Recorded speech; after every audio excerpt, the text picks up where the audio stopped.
Hello everybody, coming to you from Raymond James Stadium in Tampa Bay, where Penn State was just defeated in the Outback Bowl by Arkansas, 24-10.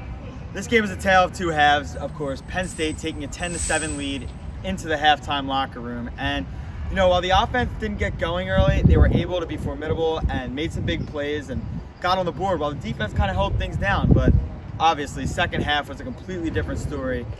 Defense getting absolutely shredded by the running of, specifically by KJ Jefferson, who had a tremendous game for Arkansas, and the offense for Penn State was really non-existent.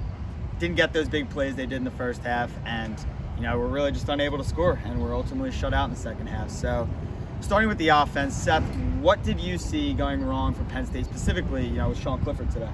Well, yeah, when you look at the stats, it's pretty clear Sean Clifford did have his worst statistical game as a Nittany Lion. 45% completion percentage is the lowest of his career, and that's in three full years now as a starter.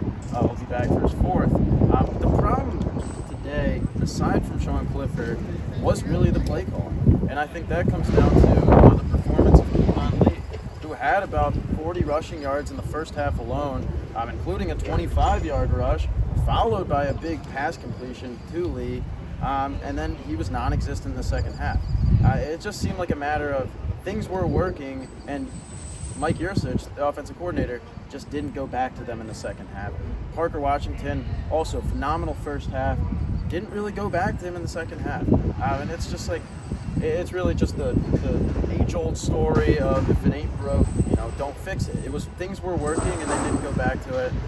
Arkansas adjusted, and Penn State ultimately gets, kind of blown out there. Yeah, and you mentioned with Kevon Lee, he was, struggling all year to kind of get those yards per carry up, and he was averaging over 8 yards a carry. So I was really surprised, even when they were down, that they went away from that, as well as Parker Washington, like you said. But Alexis, on the defensive side of the ball, obviously the second half was a little bit of a struggle, and of course, half the defensive starters out did not help whatsoever either. But Smith Vilbert was certainly a guy that popped out on the field today. Had 3 sacks, and what were some of the things you saw from the defense as a whole, good and bad?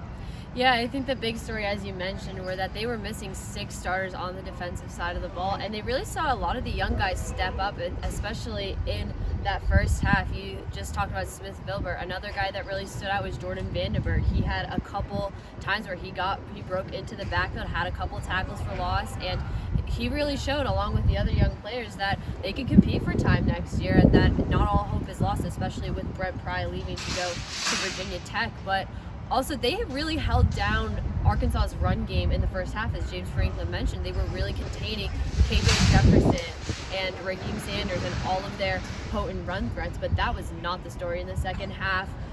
Arkansas blew the game wide open in the third quarter. They really scored a ton of unanswered points on the run game alone. KJ Jefferson only finished with 90 passing yards, and Arkansas really, as Seth said before, this turned into a blowout game, and the defense really struggled to defend the run game in the second half, and that's ultimately what led to them losing this game. Mm-hmm. And now Penn State finishes the season 7-6, which means dating back to last year, they're 11-11 now, and obviously that is not the standard that James Franklin or any of the coaching staff has in mind for this program. So there's going to be some changes this offseason. We know some people coming back, we know some people leaving, but you can expect obviously a lot of adjustments to be made as we get into the 2022 season. That'll wrap it up for us here at Raymond James Stadium. Once again, Penn State loses to Arkansas 24-10.